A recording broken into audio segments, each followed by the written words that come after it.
सरकार के पास पैसा जनता से आता है। अब इस पैसे को खर्च करने के दो ही तरीके हैं। या तो सरकार इस पैसे को जनता की भलाई पे खर्च करे, शिक्षा पे, स्वास्थ्य पे, ऐसी बेहद जरूरी बुनियादी सुविधाएं बेहतर करे, लोगों का जीवन बेहतर करे। और या फिर दूसरा तरीका है कि अपने उद्योगपति दोस्तों को कर्ज दे दे और थोड़े दिन में वो कर्ज माफ कर दे, जनता के पैसे डुबो दे। हमारी दिल्ली सरकार ने पहला तरीका चुना। हम जनता के पैसे जनता पे खर्च करते हैं। मेरा मानना है कि मिडिल क्लास सिर्फ शिक्षा से ही आगे बढ़ सकता है। इसलिए हमने सरकार बनते ही एजुकेशन का बजट 5,000 करोड़ से सीधा 10,000 करोड़ कर दिया और आज ये बजट 16,000 करोड़ पे पहुंच गया, हमारा दिल्ली का शिक्षा बजट। हमने सरकारी स्कूलों को इतना बेहतर बना दिया, इतना बेहतर बना दिया। ये स्कूल आज इतने अच्छे हो गए कि 4 लाख बच्चे प्राइवेट स्कूल छोड़ के सरकारी स्कूल में आ गए। अब बहुत बड़े स्तर पे मिडिल क्लास लोग अपने बच्चों को यहाँ सरकारी स्कूल में भर्ती करा रहे हैं। क्या पहले कभी आपने सुना था कि कोई बच्चा प्राइवेट स्कूल छोड़ के सरकारी स्कूल में जाता है?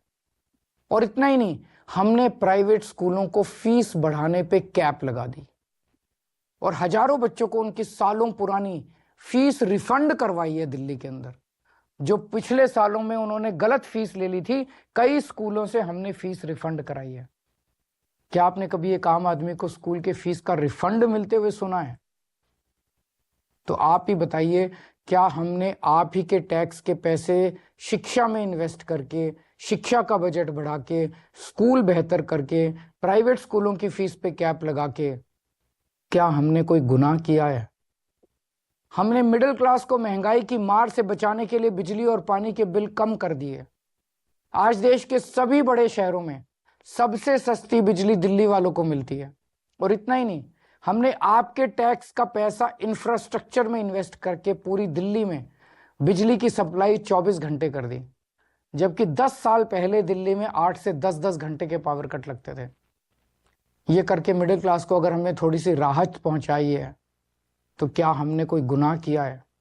हमने सरकारी अस्पताल बेहतर बनाए। सरकारी अस्पताल से रेफर होकर प्राइवेट अस्पताल जाने वालों की सारी सर्जरी फ्री कर दी। आपको जान के ताज्जुब होगा कि हमारे मोहल्ला क्लिनिक की सबसे ज्यादा डिमांड दिल्ली के मिडिल क्लास इलाकों से आती है।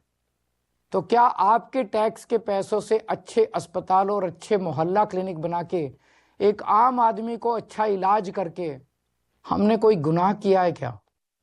अब इस मिडिल क्लास के अंदर भी एक वर्ग है जिनके बारे में सरकार ने कभी नहीं सोचा। वो है हमारे सीनियर सिटीजन। सीनियर सिटीजन्स ने, हमारे बुजुर्गों ने पूरी जिंदगी ईमानदारी से टैक्स भरा। मोटे मोटे तौर पे देखें तो एक एवरेज मिडिल क्लास का आदमी रिटायर होते होते कम से कम अपनी पूरी जिंदगी में 1 से 1.5 करोड़ रुपए का टैक्स तो दे ही देता है। इसके बदले में उसको क्या मिलता है? भगवान ना करे उसको कोई बड़ी बीमारी हो जाए, ना उसको इंश्योरेंस कंपनी कुछ देती, ना सरकार उसका हाथ पकड़ती। इसलिए आने वाले चुनाव के बाद हम दिल्ली में संजीवनी योजना लागू कर रहे हैं।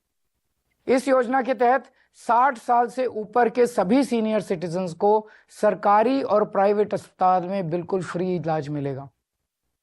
तो आप बताइए, अगर आपके टैक्स के पैसे से आपके घर के बुजुर्गों को ही नहीं, पूरी दिल्ली के हर बुजुर्ग को अच्छा इलाज मिल जाए, तो क्या हमने कोई गुनाह किया है क्या? कभी सोचा आपने?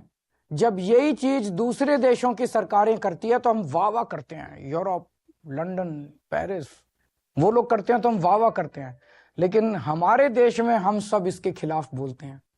ऐसा क्यों होता है? इसका कारण है कि सरकार ने मिडिल क्लास को एक तरह से मानसिक गुलाम बना दिया है। जब आपका ही टैक्स में दिया हुआ पैसा आपके ऊपर खर्च होता है या समाज पे खर्च होता है तो उसको फ्री की रेवड़ी कह के आपका अपमान किया जाता है। हाँ, ये बात तो सच है कि आपके पैसों से बहुत सारे गरीबों को भी बिजली पानी मुफ्त मिलती है, बस ट्रैवल मुफ्त मिलता है। आप सोचते होंगे मेरे पैसे से किसी और पे ये क्यों लगाया जा रहा है, लेकिन आज मैं आपसे कहना चाहता हूं इसका जवाब मुझसे बेहतर आपके माता पिता देंगे। आज हमारे जो छोटे छोटे शहरों में मिडिल क्लास है ना, इनमें से 99% के माता पिता गरीब थे।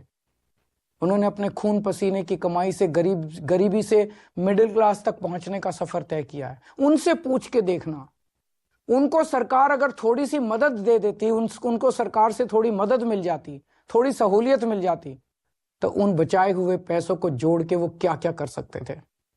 मुझे यकीन है कि उनका जवाब ये होता कि वो पैसा वो अपने बच्चों के भविष्य के लिए संवारते, यानी आपकी जिंदगी बेहतर करने में लगाते आपके माता पिता। इसी तरह जब जनता का पैसा जनता पे खर्च होता है तभी देश का निर्माण होता है। लेकिन ताज्जुब की बात यह है कि करोड़ों की तनख्वाह पाने वाले, लाखों की गाड़ियों में घूमने वाले, महंगे महंगे सूट पहनने वाले पत्रकार एयर कंडीशन स्टूडियो में बैठ के मिडिल क्लास को मिलने वाली छोटी छोटी राहतों पे सवाल उठाते हैं। बड़े बड़े सरकारी कोठियों में रहने वाले नेताओं को आप ही के पैसों से फ्री बिजली मिलती है, आप ही के पैसे से फ्री पानी मिलता है, आप ही के पैसे से ऐशो आराम की सारी सुविधाएं मिलती है, तब उसे फ्री की रेवड़ी नहीं कहते। हमने दिल्ली में मिडिल क्लास को राहत देने की पूरी कोशिश की और आगे भी हम करते रहेंगे। मिडिल क्लास को ऊपर पहुंचाने में कोई कसर नहीं छोड़ेंगे, उनको राहत देने में कोई कसर नहीं छोड़ेंगे।